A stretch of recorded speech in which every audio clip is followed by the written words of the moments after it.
Futures by Nick Dinicola. Tomorrow you will wake to find a new galaxy humming pleasant sounds that make you smile. Plush planets orbiting concentric circles around a clicking sun. You will spend your days reaching for them, never catching them, but you will not yet understand the frustrations of failure, so you will keep trying, until one day you learn how to make yourself taller. And you will reach into that galaxy, grab that sun, and it will burn. But you will be happy, having made yourself the center of a little universe. Then you will wake to a starry ceiling, annoyed by their unreal green glow, but attracted to the vastness they represent. You will spend your nights reaching for them, leaping for them, and you will understand the frustrations of failure, but you will not be deterred, until one day you will learn how to make yourself taller. Stacking chair atop box atop bed, you will reach for those stars, peel them away, fall, and learn pain. But you will be happy, having made yourself bigger than that little universe. You will keep a piece of that cosmos with you, and later retell this anecdote to friends and colleagues, until it becomes an apocryphal story of inspiration. Then you awake to the night, annoyed by the sharp grass beneath you, but entranced by the vastness above, comfortable in the cold of a mountain top, with a clear view of the firmament, far from any pollution or sight, or sound, or lung. You will pick the satellite from the spaceships by their movements, fast and straight for the former, slow and arcing for the latter. And your imagination will fill in that great dark gash above the sky where the orbital ring blocks the stars, and you will be frustrated with a goal so out of sight. Then you will wake to the blinding fires of soul, but when the filter kicks in, and the lenses of your camera adjust, the light will melt into a textured sphere, chords of orange and red writhing around each other like swarming eels, with the valleys of white seething sunbeams against black space. You will marvel at the filament erupting around you, blasted out of the corona from an unstable magnetic field, splashing superheated plasma against the walls of your station. But you will not be afraid, because you designed the station and you know it's strong. You will spend your orbits reaching deeper into that star with sacrificial probes, entranced by its beautiful violence, so much grander than that little spark visible from home, and you will be happy, having achieved new heights of science and exploration. Then you will wake to a blinding ceiling, and when your eyes fail to adjust, when the pockmarks of the tiles remain blurry distant specks, a negative image of the night sky, then you will realize how old and frail you've become. You will agree to have your brain scanned, despite the protestations of your parents and the true human movement. And you will become the most high-profile person to have their mind digitized. You will want to keep an unbroken continuity of consciousness, so you will have your body killed after the procedure completes, and you will be scared throughout it all. For the universe is so big, and you've yet to see so much of it. Then you will wake in an abyss with no stars or ceiling, unseeing and unfeeling, until a single eye opened for you, and then a single ear. You will watch your caretakers from a fixed position, as they examine your ever-changing code, arguing whether self-awareness is a function of neural network or ensemble algorithms, and you will listen to the true human militia seize the building in an orchestra of gunfire, executing your coders, and you will be scared when they turn you off.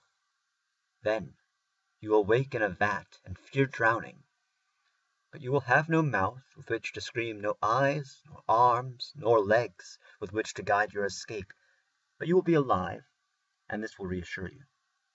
You will spend your feeding cycles studying your unseen caretakers, consuming delicious solutions through the embryonic fluid, all your skin a tongue, listening to their muffled voices mumble good tidings that make you smile, They will help you grow big and strong, and you will not feel pain when they periodically cut off pieces of your shapeless body. These will be humane flesh farmers, and happy meat makes tasty meat, and you will be happy, having survived death twice now. Then you will wake to a shattering, wary of the sharp glass beneath you, but obsessed with the sounds of violence that remind you of the sun. You will not feel the flesh flouters hack you apart until naught but a single lump remains. But you will sense yourself shrinking, and you will sense a passing of time, a slow reclamation by nature, and you will be lonely, having only the tickling of fungi for company. And then you will wake to a squeezing, shocked at the vertigo of being lifted into the air, but relieved for the companionship of the scavenger, who recognized in you a soulfulness and awareness the fungi lack. This scavenger will have no love for you, though, and will quickly trade you to a soldier, but the soldiers will be kind, housing you in a wet plastic container beside their bunk, feeding you meal scraps that slowly dissolve in the liquid, and you will be happy, having missed the company of others, until you are found and confiscated by a superior officer, placed into dark storage. You will wake to warm light, sensing only its particles, still unable to see its brightness, and you will be removed from storage by a cautious captain, curious and investigating the unknown life form a junior grunt brought aboard their ship. And they will see in you the same soulfulness as the scavenger and soldier, and they will take you for themselves. You will watch a galactic war unfold from a repurposed fish tank, privy to the private strategies and fears of a respected leader, and you will be happy living that pampered life until your ship is destroyed in battle, and the air turns to ice around you too fast for you to realize it's happening. And then you will wake in a vat and fear drowning, but you will have a mouth that screams and eyes and arms and legs with which to guide your escape, and you will be safe. The doctors and nurses that treat you will become familiar and friendly and family until you are discharged, full and healthy human being. But your resurrection will not be a miracle, as humanity will have long known how to use the technology of the flesh farmers to bring back their deceased, and they will use this technology to replenish their population after a disastrous war. You will be just another refugee of the heat death of the universe, joining millions of others around Sol, now glowing softer than you remembered, stuffed into orbital stations not unlike the one you pioneered so long ago. And then you awake to pain, annoyed by the cancer devouring your body, but entranced by the solar rays that made you sick. You will not agree to have your brain scanned, despite the protestations of your found family and the station governor. So you will not get a cybernetic body resistant to the heat of stars and the cold of space. You will be one of the last humans to ever die. But this time you will be unafraid, happy to never wake again. Having lived a life of impossibilities, your empty body will be dropped into the sun, and you will finally reach deep into that star with your own hands, and you will grab it, and it will not burn, and you will be happy, having made yourself the center of a vast universe. But first, little child, before you dream of your futures, you must, please, go to sleep.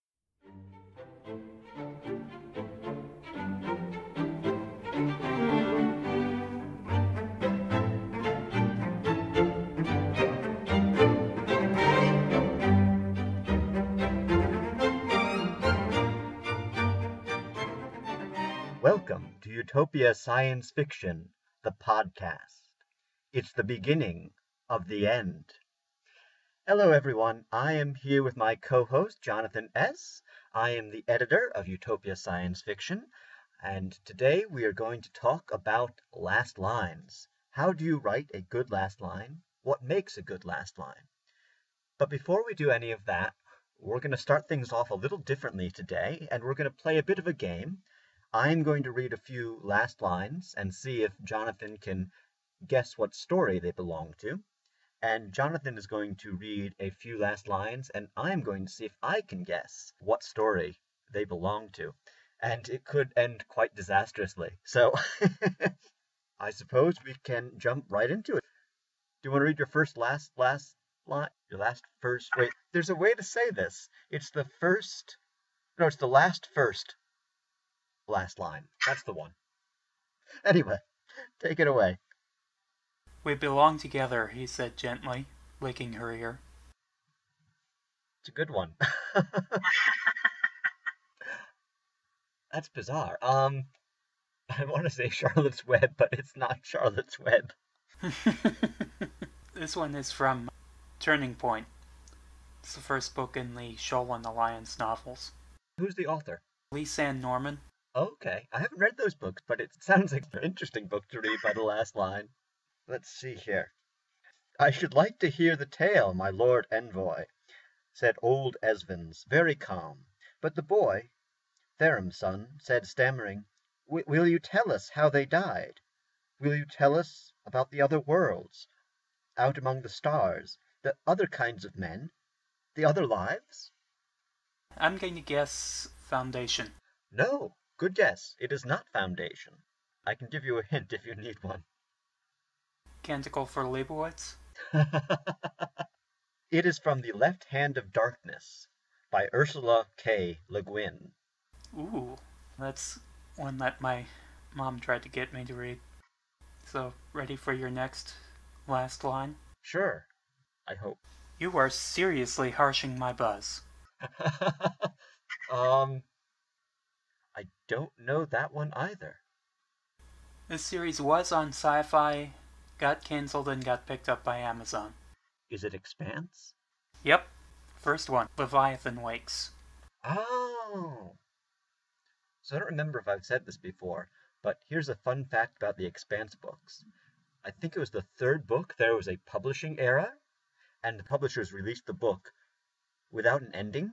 It literally cuts off in the middle of the sentence, like 2 chapters before the actual ending. So if you can find a copy of this book out there, it's probably pretty valuable.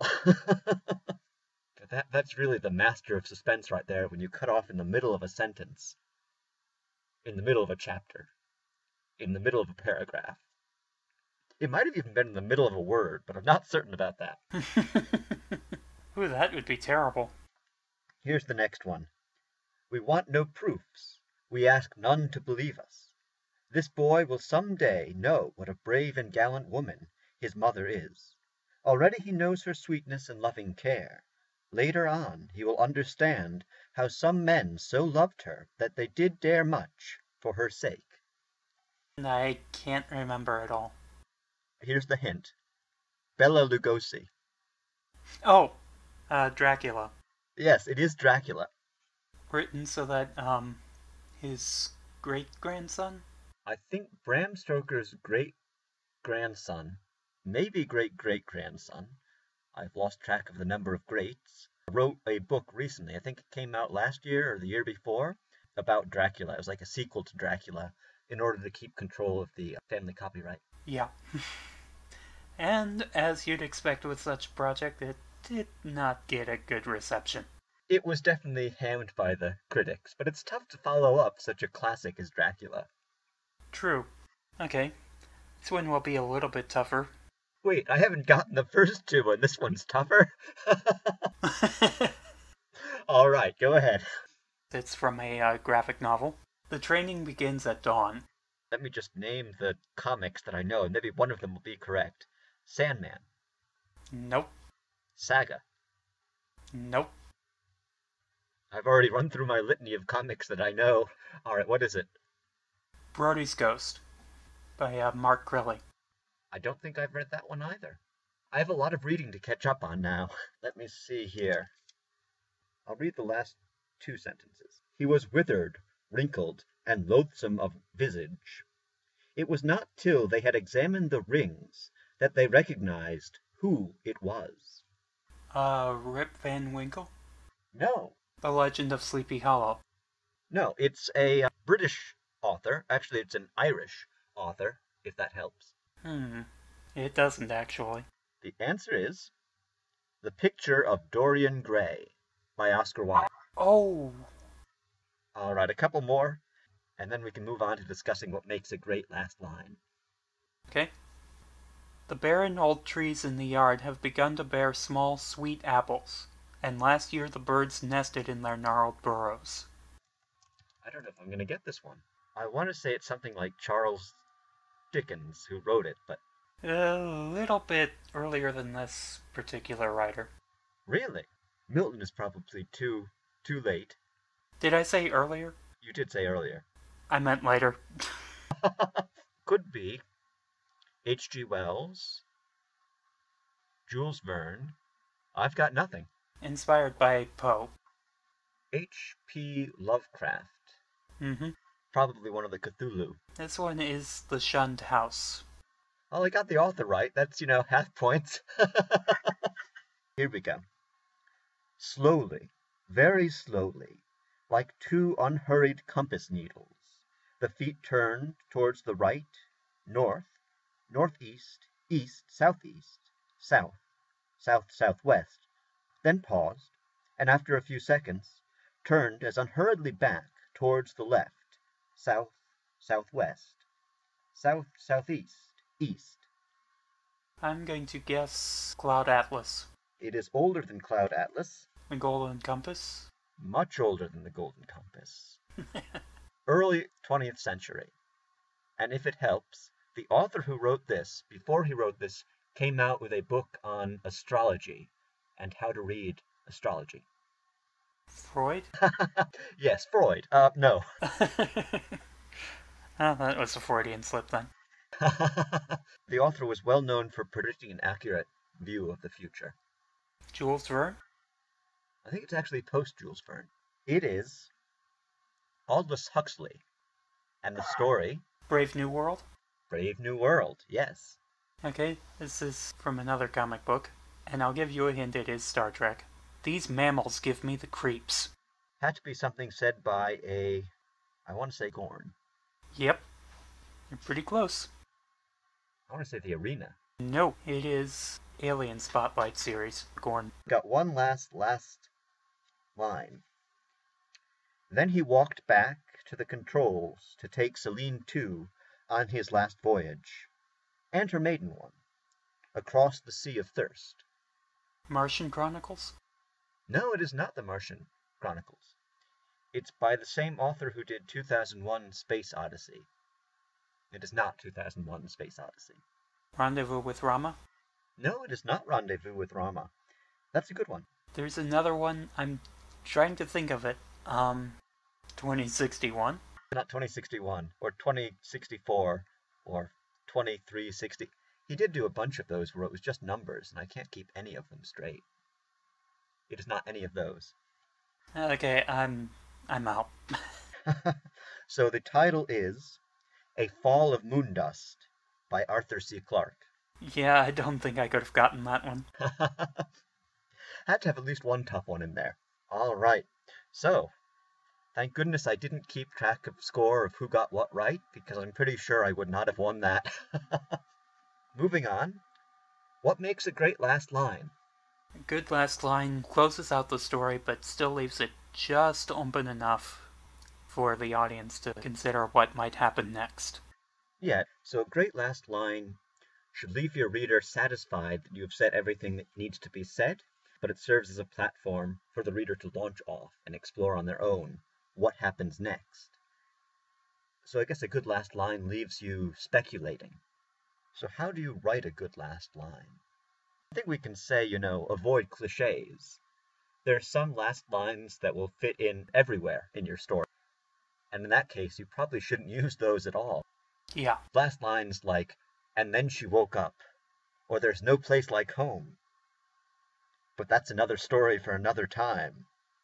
And my favorite one is, it wasn't the end, it was the beginning. I've seen that a few times. I've seen that more than a few times. There's a movie on MST3K that ended with that.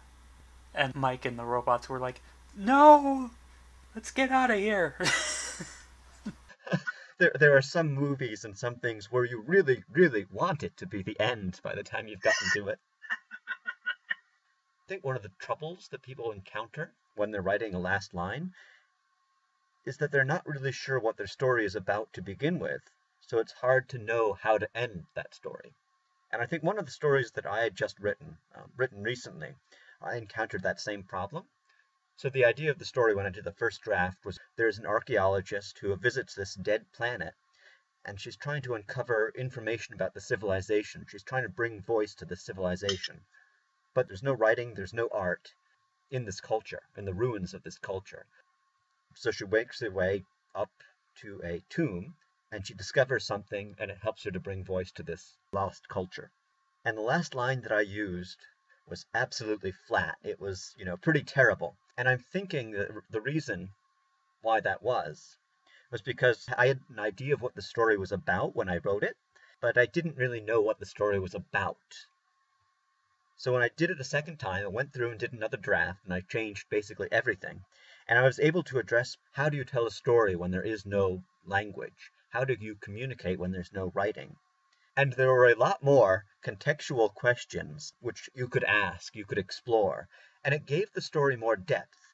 So when it came to coming to that last line, I was able to pack more of a punch.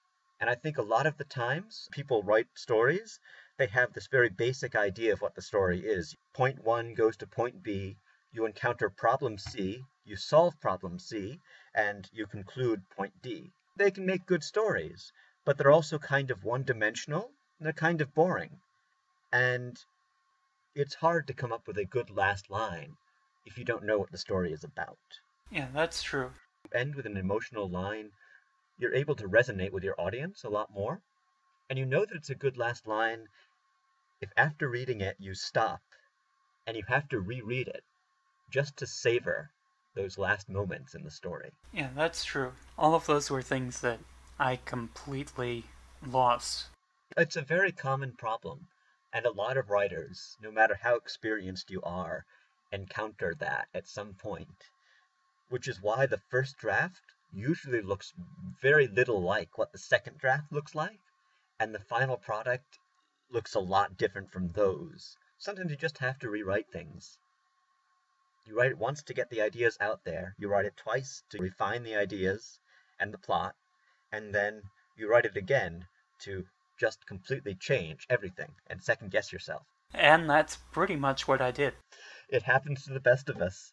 So, using metric prose, using rhythm and poetics is a great way to end a last line, because when you give a last line a rhythm, when you connect it to these patterns of speech and writing and other sorts of things, it really helps the story stay in the mind, because I think humans are naturally drawn to enjoying or recognizing and seeking out patterns. Lovecraft was occasionally pretty good at this, when he wasn't doing the, "They're coming at the door, I'd better jump out the window." But like the one that I picked is somewhat poetic, especially in the old style. Especially since a lot of his inspiration came from Poe and some of Poe's predecessors, and he was really well bred as a child, and it really shows in his work. I think another great line of, just poetic ending is the last line from Great Gatsby. So we beat on, boats against the tide, borne back ceaselessly into the past. It has this rhythm, it has this metric to it. Indeed. And sometimes it can be funny, like the last line from the Gorn comic. "These mammals give me the creeps." And I do like the twist on it too. You know how a lot of people tend to get creeped out or weirded out by reptiles, and so now the reptile goes, "Oh, those mammals just really creep me out." So in review, what makes a great last line? Give the reader a satisfactory ending while also giving them a good launch point for their imagination, and leaving them with a question. Or leaving them with the ability to explore a question on their own. Avoid cliches at all costs. Avoid cliches like the Dickens. And consider writing in metric verse. I think that's a good one. The one thing you really want with a last line is you want to make sure that it's able to resonate with your readers. And the key word is just resonate. like the last line, the last chord in a grand symphony. You want it to ring out and fade, and you want to leave the audience still captivated by the world, wanting to dive back into it, wanting to explore more on their own. So as a last remark, I will read one last line. I got it right that time. Hey, I will read one last line, and I won't tell you who the author is that wrote it or what story it's from. I'll just read the last line. The auctioneer cleared his throat. Oedipa settled back to await the crying of Lot 49. And I've never read that story before, but I really want to read it after having read the last line. And that is another mark of a good last line. You want to know what story it told. Mm-hmm. You've been listening to Utopia Science Fiction, the podcast. A special thanks goes out to our latest patrons, Lizzie Newell and Nathaniel Wander, who help make our work possible. To support us, please consider visiting and signing up for our Patreon account. At Patreon, you can subscribe to a tier, the lowest starting at just $1 a month. And for subscribing, you will gain exclusive content, including sneak previews of artwork and upcoming issues, bloopers and content that didn't make it into the actual podcast. You can get paper copies, as well as subscribe to our bi-monthly magazine. You'll be given exclusive voting opportunities to give yourself a say in how we go forward with this magazine, and so much more. By signing up to our top-level tier, we will help to edit your projects. No matter what they are, we will edit up to 15 pages a month of your script, podcast, play, short story, novel, whatever you're working on. We will give you detailed information and feedback from an editor's perspective and help polish up your manuscripts. In order to subscribe to any of our Patreon tiers, just go to patreon.com/Utopia Science Fiction. That's patreon.com/Utopia Science Fiction. Without your patronage, we couldn't do the things that we do.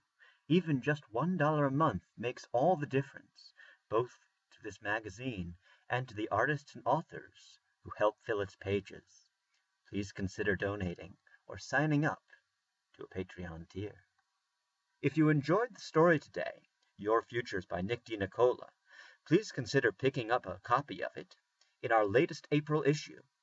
You can find Your Futures along with many other brilliant works. And now, dear reader, dear listener, I wish you happiness and good health, and leave you with our resounding refrain.